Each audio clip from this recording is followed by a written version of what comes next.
baisiai gerulė vieta čia, žiauriai gražu. Ar kada susimastei, kad tavo žodžiai tai ne šiaip kažkokie garsai, kad kiekvienas žodis yra tam tikra energija, vibracija ir ypatingai, kai tu sakai savo kažką.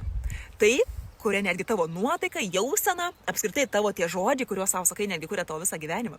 Ir sakydama, žiauriai faina, tu nesąmoningai maišai šviesą su tamsa. Ir tas siunčiamas signalas tai pasąmoniai tampa toks kaip prieštaringas, jinai nesupranta, tai tu čia nori dabar šviesos ar tu nori tamsos. Ir tai tampa tokia kaip ironija, kurios pasąmonė nesupranta. Bet kai tu sakai, aš verta, aš tai padarysiu, aš pakankama, aš išmintinga, aš graži ir taip toliau, tai yra vėlgi tos vibracijos, tie žodžiai, kurie suteikia tau daugiau pasitikėjimo, kurie stiprina tavo vidinį stuburą ir išlaisvina tave. Taip, kad visus tos žodžius, aš neverta, aš negaliu, man nepavyks ir taip toliau, pradėk laikyti kaip keiksmažodžius. Nustok juos vartoti ir pažadu tavo gyvenimo kokybė tikrai pasikeis.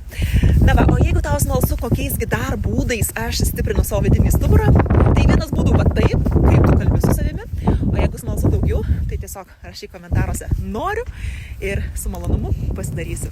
Pažiūrėk, kaip čia gražu. Oi, kokia čia graži vieta.